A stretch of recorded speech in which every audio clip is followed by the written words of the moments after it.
What is going on, everybody? Welcome back to the channel. After Sound here, bringing you Splinterlands content every single day. We also stream right here on this channel every Tuesday, Thursday, and Sunday morning, so come by and say hello. All right, guys, I wanted to talk about how long it would take for the top players in the game to max out their Soulbound reward card deck, right?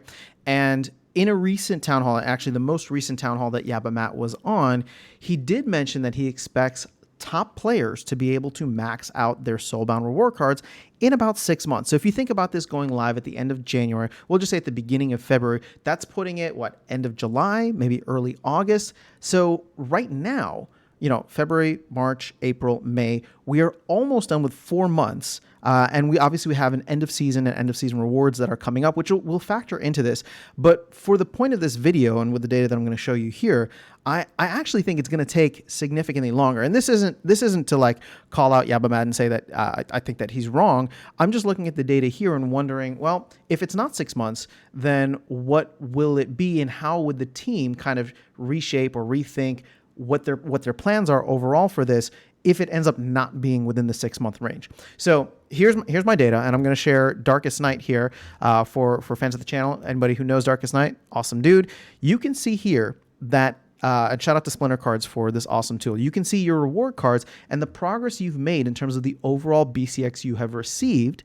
And for Darkest Night, you can see it here across commons, rares, epics, and legendaries.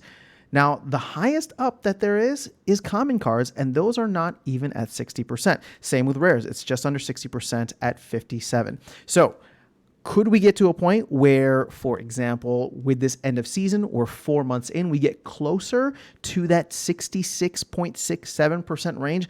Absolutely. But really, only with the commons and rares. Because if you look at the epics, this is under 40%, and the legendaries were under 45%. So the point that I'm trying to make here is, sure, commons, maybe rares might get maxed out at around that 6 month mark. I think that's even still going to be a stretch, but it is relatively close. So Yabba Matt was on point with at least those two rarities. But epics are tough, as well as legendaries, and I think we may see once we get to the 6 month mark that it's just, we're probably not going to be at 100%, maybe not even close to 100%. Now, the reason that I'm going to double down on this data is because of the fact that I know Darkest Night has been purchasing energy. I don't know if he's still doing it, but he has purchased significant amounts of energy in order to try and max up or to max out and get more of these cards as possible.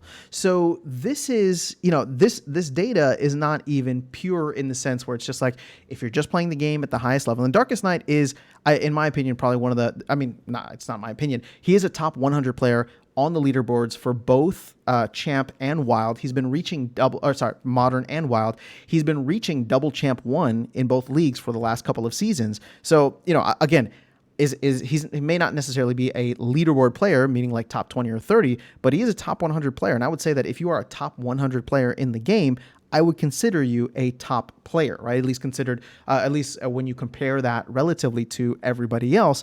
So if he's paying for energy, and he's performing well as a top player, as a top 100 player in the game, a top 100 account in the game, and he's not even quite yet there at the 66% mark for 4 months out of the 6 month estimate. Well, that to me says we probably won't see anybody really max out their cards, or not anybody, but a significant amount of top player accounts, maybe the top 100 accounts, for example. We won't see them max out their accounts or max out their reward card or Soulbound reward card decks, probably not until maybe Q4 is my guess, right? Just to be safe.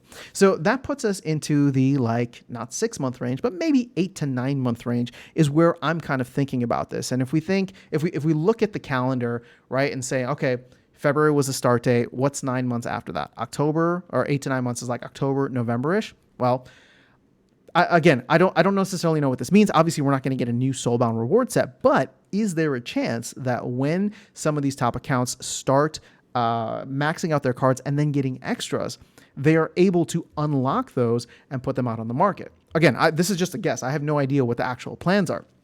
But my hope is that in order to keep providing value for the top players, they're able to then get that value immediately by being able to unlock the cards and sell them at a premium for all of us who have not gotten them yet. You get what I'm saying? So again, I have no idea what the plans are, but in my mind, I'm thinking that anywhere between, the 6 to 9 month mark, which would be kind of Matt's estimate, even though I think that's a little optimistic. Matt's estimate to where I'm looking at, we'll probably see, is when we'll probably see some of these players get there. And then again, like I said, my expectation would be if they can unlock the cards at that point, because that would give the value to the top players. And I really think that you should be giving the value to the top players. Then we'll see it at that point. So I don't quite think it's going to be July or even early August. For me, I would say in my estimate, maybe October, November. What happens between now and then, what the team's plans are, after land 1.5. I don't really know what the second half of the year is going to look like. But overall, that's kind of where my head is at in terms of when we can expect the cards not only to be maxed out for the top players, but potentially available for us to buy on the secondary market. Now, there will be a logistical question of like, well, if you buy a Soulbound reward card that is unbound and sold on the market, can you combine it with a Soulbound version? What would that do?